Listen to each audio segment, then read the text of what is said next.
brand new comedy news show like The Daily Show, but if Jon Stewart was a transsexual, so exactly like The Daily Show. I'm your host, Ella Yurman. Tonight, we're going to talk about the news, but before we do that, we have to address a question that has haunted the minds of anyone who has ever seen Amy Schumer post on Instagram. What is going on? What is this white bitch saying? And why is she on my screen? Look, I get it. We're a late-night show, which is traditionally a network program where a strange cis man in a suit with a melted face appeases liberals. And don't worry, I can do some of that if you need it. Donald Trump, he's fugly. And jail is not always bad. But I'm different from other late-night hosts for one simple reason. If my staff were ever mistreated, they would actually kind of like it. I'm also transgender, and gay, and Gen Z. I'm Tucker Carlson's worst nightmare. Our generation has been uniquely politicized. Climate change, rising cost of living, a healthcare system designed to kill people, advancements in surveillance from evil tech companies, school shooter drills plastered into our memory, Genocide Joe thriving as geriatric millennials act sorry awkward turtle cuckoo sauce while project managing at Boeing. Ugh.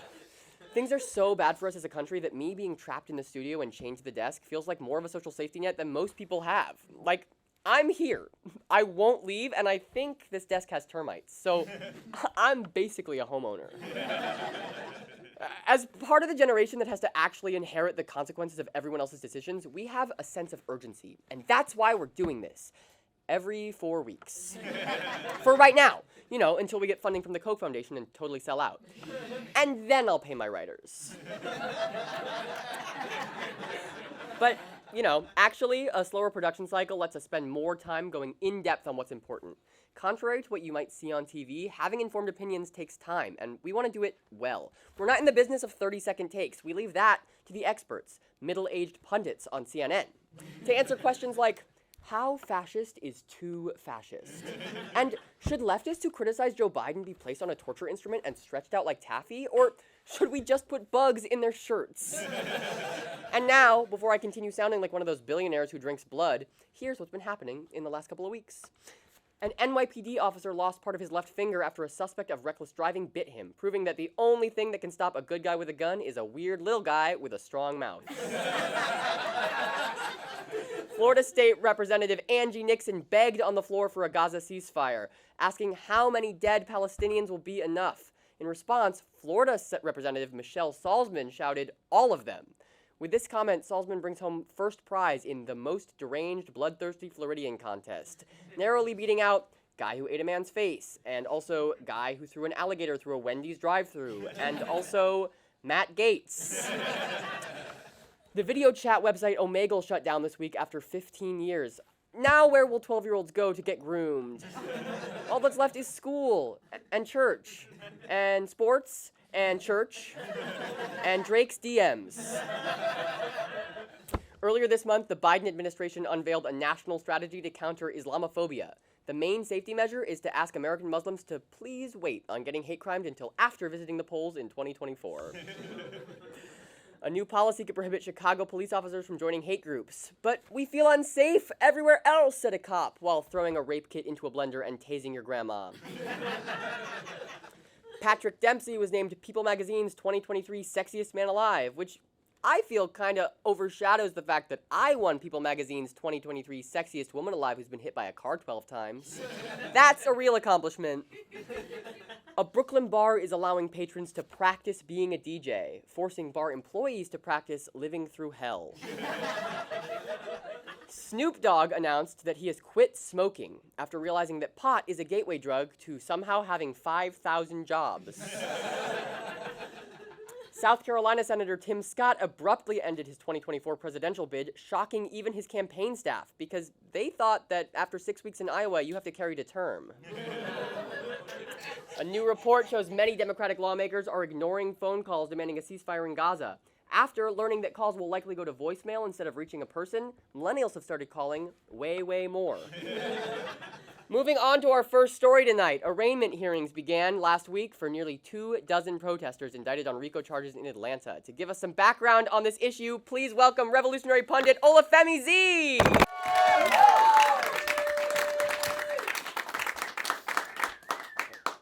for that unseasoned introduction, white devil.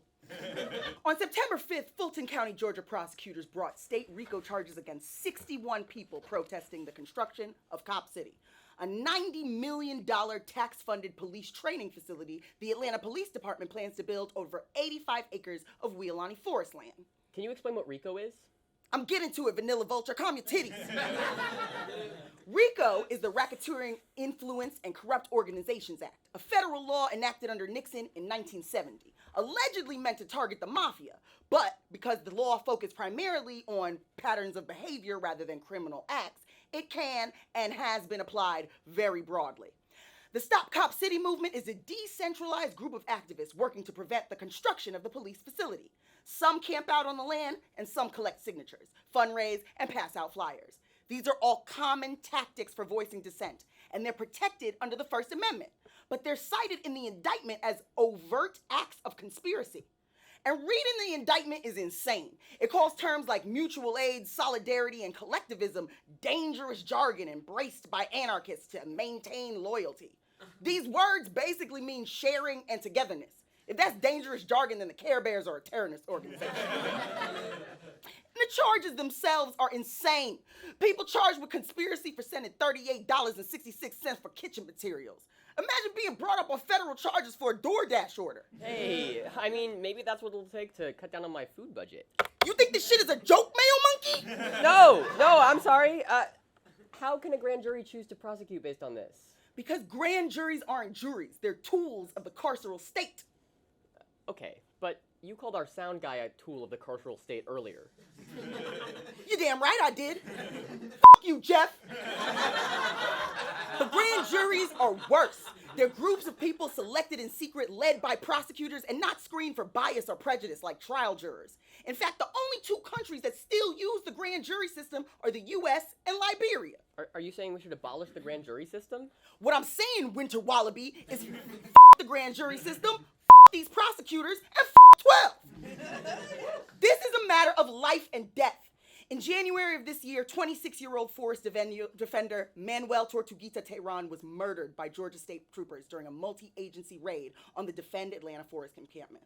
Police shot Tortuguita 57 times while their hands were up, but claimed that Tortuguita shot at them first. Spoiler alert, body cam footage captures an officer explicitly stating that the trooper was shot by fellow cops' fire.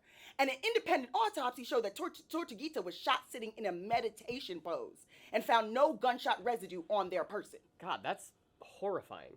And what's more horrifying is that the indictment blatantly lies about Tortuguita's death, claiming that evidence demonstrates that Tortuguita shot first, despite there being no evidence of that. And it dismisses any support for Tortuguita as a propaganda campaign against police. Mind you, this indictment was filed in August, months after the independent autopsy and body cam footage were released. So they know they lying. By the way, in October, a special prosecutor examined the GBI file on the case and decided not to press charges against any of the troopers who killed Tortuguita. Wait, so you're saying the state investigated itself and then decided it did nothing wrong? That's right, you carton of oat milk in the shape of a woman. And when protesters posted flyers naming the police officers responsible for Tortuguita's death, information they obtained legally via the Georgia Bureau of Investigation's own public records, they were charged with felony intimidation of an officer of the state and stalking. This is a clear example of the state power using its fist to kneel on the people's backs. Wait, hold on. How would you kneel with your fist? Shut up, bleach demon! Let me mix my metaphors. With this indictment, Georgia prosecutors and the Fulton County grand jury have effectively criminalized dissent. Yeah, I mean, I know that in Georgia, felons can't even apply for a pardon until 5 years after they finish serving their sentence. And that pardon can't be issued by a governor. Correct you are, you sentient paper towel. So if the state gets its way, people will be serving inescapable, decades-long sentences for filming the police, writing ACAB, and posting on Instagram. We gotta stop this. And I realize the rules of this show prevent me from making any explicit calls to action. So I can't tell you to support the Weolani Defense Society or find out more information on what you can do to help by going to stopcopcitysolidarity.org. Nor can I tell you to stop supporting the corporations financially backing Cop City, such as Bank of America, AT&T, Morgan Stanley, and Nationwide Insurance, just to name a few. No, not Nationwide. They're supposed to be on our side. Nationwide is on the pig side, my abominable snow wench. And I know I can't ask viewers to donate to the Atlanta Solidarity Fund, which provides critical legal and bail support for protesters, or to donate to Tortuguita's Family Fund, but I can stare at Ella until she donates. I mean, you don't have to do that. I want to help. All right, I'm just making sure. I know how duplicitous you napkin Americans can be. And finally, I'd like to just say this with my whole chest in case you forgot. It's 12 over here all day, every day. Thank you for that story, Olafemi. You know, it's very brave of you to do this. I mean, the law has been applied so broadly that they could get you on RICO charges just for being here. I'm sorry, what? Yeah, I mean, if they can charge people for donating to mutual aid funds and making zines and writing ACAB, they can absolutely get you for coming on a public access show and shouting F 12. So brave, so admirable. Give it up. I would like to formally retract my previous statements. Wait, what? I publicly disavow Ella Yurman, denounce my association with Late Stage Live, and pledge unwavering fealty to the police state. You can't be serious. Bitch, I can't go to prison? Prison? For saying F the police? Yeah, I mean, that's why I thought you were doing this story, because no one should go to prison for voicing dissent. I'm doing this story because MSNBC won't return my calls. And I can't go to prison for voicing dissent because I can't fight. Come on, Olafemi. Stop calling me that. My name is Jennifer Thomas. And if you put this on the internet, I will call my uncle and he will sue the shit out of your raggedy ass little show. Who's your uncle? Clarence Thomas. Okay, that's enough out of you. Olafemi Z, everybody. And now, before we catch a Supreme Court lawsuit, here's a word from our sponsors.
our main story tonight. 2023 is the year of the rabbit, the imploding submarine, and also the snarky picket sign. We've got nurses, actors, restaurant servers, all trying to be comedians. I mean, fighting for fair labor conditions. It's hot strike summer, baby! Or, fall. And also probably winter. We're in a labor renaissance. Workers are standing up and the big bosses are feeling the heat. It's a real-life David and Goliath, except this time there's a million Davids and they've all got clothes on, which is a shame because I would love to see some of those actors striking oiled up with their little slingshot over their shoulder. Sorry. One of the reasons we're seeing so many strikes happening right now is that the COVID-19 pandemic, ever heard of it, really fucked a lot of shit up. A massive number of working-age Americans have been unable to work due to being dead from COVID. And older folks are retiring early, so the unemployment rate is way down, which is a good thing all by itself, except for, you know, the dead people. But a low unemployment rate also intrinsically strengthens workers' bargaining power. When there are fewer candidates available for every open job and prices are rising, workers have more power and become bolder in their demands for higher wages and benefits, which is why a whole bunch of actors went on strike. A whole bunch of writers went on strike. The UPS workers threatened to strike. Healthcare workers went on strike. Hospitality workers in Vegas went on strike. Postal workers threatened to strike. Starbucks and Amazon unionizing too. Now the auto workers are striking. Woohoo. Jesus. That was...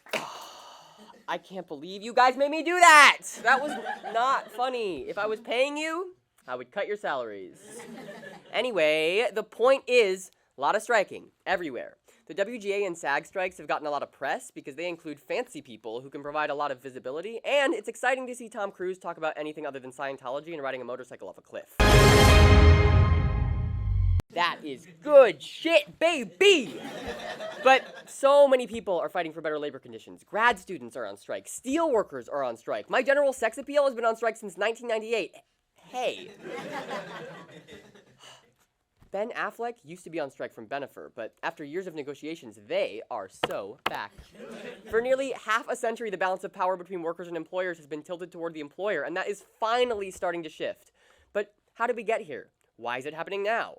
Well, first off, if you haven't noticed, the cost of living today is too damn high. Ella's writers have noticed since they work for free. Guys, this is a public access show and I legally can't pay you. You all agreed to do this. Are you editing the script in real time?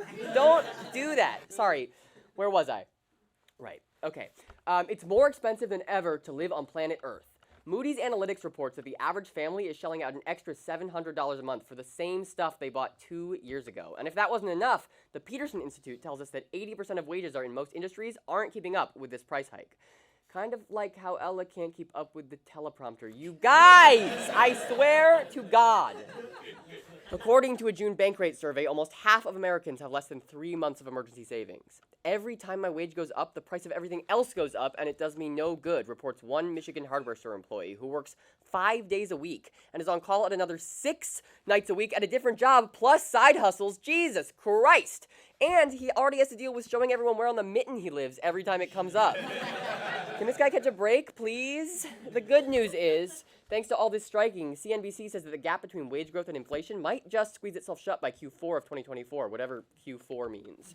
But there's still tons of work to be done to get there, especially because Americans' right to unionize and strike has been progressively eroded over the last half century. While more than 400,000 workers went on strike this year, post-World War II, 1 to 4 million Americans went on strike every single year.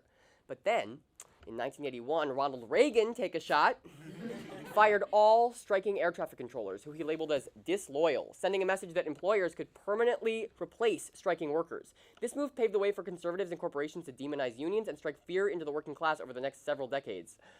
Cool. Awesome. Great job, Reagan.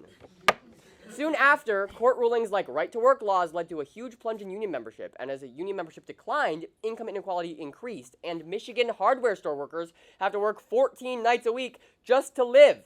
That's 2 entire lives just to afford one. Who is this guy, Hannah Montana? We do not support a Hannah Montana economy. In contrast, Joseph Robinette Biden is technically the most pro-union president we've ever had.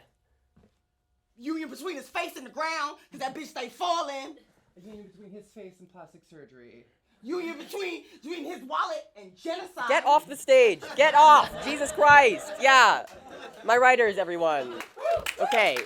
Yes, but he did put in the bare minimum to show nominal support for striking workers. In September, Biden became the first ever sitting U.S. president to join a picket line, making a public appearance at the United Auto Workers strike in Michigan as they struck against all three of Detroit's largest car makers, General Motors, the Ford Motor Company, and Chrysler. Having the president on the picket line was a small win for the union as it gave UAW workers more leverage in their negotiations, but it was also clearly a blatant PR move for Biden, with the ultimate goal of securing the union's endorsement come re-election and painting Biden as a working-class ally. As you can imagine, both parties found creative ways to be furious. Democrats are criticizing him for not staying neutral and giving in to progressives. Republicans are criticizing him for, I don't know, supporting people being able to live. Great job, guys. And we don't really know what to do right now because he's funding war crimes, and that's bad, but also he did appoint a semi-decent National Labor Relations Board, so yay. Look, in contrast to the Trump-appointed NLRB of 2017 to 2020, which consistently took pro-corporate stances and was actively hostile to unions, Biden's board has released a series of progressive rulings over the last 3 years that many analysts believe could revitalize the labor movement at large. And yeah, that doesn't even begin to make up for the war crimes, like, at all. But it's something, right? It's better than not doing that. Look, basically what we're saying is you can't vote for who's on the labor board, but you can vote for their hiring manager. Sure, it's all a performance to win votes, but isn't a pro-union performance still better than union busting? I'll always take someone who can perform in bed over someone who busts their nut and pretends it's great for everyone. Sorry, in this metaphor, is Biden performing in bed and Republicans are busting a nut? Reagan's busting a nut? What's happening? We're tired. We're not being paid. Just skip to the part about the 4-hour work week. Bitch, you should have spent 4 minutes on this script. You know who you're starting to sound like? You're starting to sound a lot like her. I am not Kim Kardashian. Yeah, she got a fat ass and a law degree. All right, enough. Let's get back to the cars. No! The cars we were just talking about! Oh my God! Jesus Christ! On October 30th, the UAW union and the big three Detroit automakers reached an agreement. The terms broadly included a 25% general raise for auto workers, cost of living increases, and a brand new car! Just kidding. Imagine. Haha. But this type of collective action works abroad, too. In September, 44,000 unionized workers in South Korea collectively bargained for a 12% annual pay increase to avoid a strike entirely. In July, United States Teamsters also avoided a strike and signed a 5-year renewal agreement with the UPS that helps 340,000 workers get better pay and health care. And SAG and the WGA both reached agreements with the studios in the last few months that bolstered protections against AI, codified streaming residuals, and expanded eligibility for health care insurance, as well as other benefits. Because that's the thing. You don't just strike because you don't want to go to work. A strike is a threat to remind your employer that you have the leverage to make things better. And by the way, a strike can look like anything. In South Korea, women are striking from the patriarchy by leaving it behind entirely through the 4 Bs. 비혼, The refusal of heterosexual marriage, 비출산, the refusal of childbirth, 비연애, saying no to dating, and 비섹스, the rejection of heterosexual sexual relationships. And I, Ella Yurman, haven't given up another B, barfing during blowjobs. It's been really hard. There have also been various calls for a general strike over the past few years in response to things like police brutality and the genocide in Gaza. Unlike the strikes we've talked about so far, a general strike wouldn't be a specific union fighting for better working conditions, but instead all workers all across the country walking out of work and refusing to come back until the government affects real change. Like, say, not doing any more war crimes, which would be amazing, but it's also hard to do that. You can't just post a tweet, an X, and expect all 207 million working-age Americans to quit their jobs on the spot. And even if you could do it, it wouldn't do much good without a clear, unified set of goals and strategies. Effectively leveraging a nationwide action like a general strike requires real, strong union infrastructure all across the workforce, both to actually get anything out of the bargaining process and to provide ongoing support to the millions of workers who would suddenly be out of a job. Support like this doesn't currently exist because, as I've mentioned several times, the U.S. government, in tandem with the corporations that pay their luxurious lobbying fees, spent the last 60 years eroding worker protections. The threat of a general strike exposes one of the fundamental antagonisms at the heart of this country, the state versus the populace. Ooh, but Ella, I thought the state was just an extension of the will of the people. No, read a book. The state only serves to legitimize class oppression, which is, the other fundamental antagonism at the heart of this country. Wow, America's heart is just like mine, full of antagonisms. So yes, it is technically good that Biden appointed the labor board he did, but we need to be super duper clear here. Biden didn't do that out of the goodness of his heart. He did it because we bullied him into it, and now we have to take those rights we bullied him into giving us, turn right back around, and use them to bully him even harder. What I'm talking about is basically what some socialists like to call dual power, and what we here at Late Save Live like to call very good, smart politics. It's the practice of working to consolidate power within existing institutions while simultaneously organizing to build new, independent counter-institutions. So, if we're all going to vote for Joe Biden next year, are we? Maybe not. I don't know. If we are, we shouldn't do it because he's the most pro-union president. We should do it because he gave us an inch, and god damn it, we're gonna take a fucking mile, which is many, many inches. We use the friendly NLRB he gave us to grab as much bargaining leverage as we can, and then we use that leverage to force him even further left, force him to pass even more labor protections, show up on even more picket lines, and then, hopefully, die of old age. And while a general strike might not be feasible right this very second, that doesn't mean it's totally out of the question. After winning their strike earlier this year, the UAW, remember, from before, called on other unions across the country to synchronize their contracts' expiration dates with theirs, with the aim of building towards a mass action when all the contracts expire in May 2028. This is the kind of real, tangible first step that could lead to an actual general strike, but it's not the only step, because right now we just don't have the numbers. As of 2022, only 11% of American workers were in a union. How do we get those numbers up? By instilling a more pro-union culture in America. How do we do that? By bullying the government into passing labor protections and passing pro-union legislation. How do we do that? By amassing union power and using it to apply bargaining leverage, and oh my god, it just keeps going in circles. Everything is about labor and capitalism and labor and capitalism, and oh, I knew strikes and labor were about capitalism, but it feels like you can't talk about anything leftist without it coming back around to class politics and the L word. Which is why we here at the show have an L word chart. Our L word isn't lesbian. It's labor, the thing that lesbians love to do, manually and emotionally. From now on, whenever we're talking about a subject that boils back down to class antagonisms and the importance of labor, instead of going on like a quasi-Marxist rabbit hole like I just did, we're going to add it to this chart instead. Because everything comes back to labor, even this show, which is written and made for free. Okay. Which is why we're striking. Here we go. Awesome. Throughout this essay, we exhibited how a strike is started. You did not do that. So all of you can help us strike against Ella, and then we will all go leave and work for the only good company left on Earth, Ben & Jerry's. Ella pitches Ben & Jerry's flavors. Transgendary makes you shit yourself like the Republicans when they see Ella. Neapol late stage. Ella your rocky road. Ella Uramel like caramel. Oh, good. Late stage, but the stage is fudge. Late fudge live. Late fudge live? Oh, you know? Okay, it doesn't look that bad on paper. If any of you know Ben or Jerry, please find me after the show. We'll be right back. That's our show! Thank you to Parikh, thank you to Octavia and Reid, and my writers, thank you to Samara Slaughter.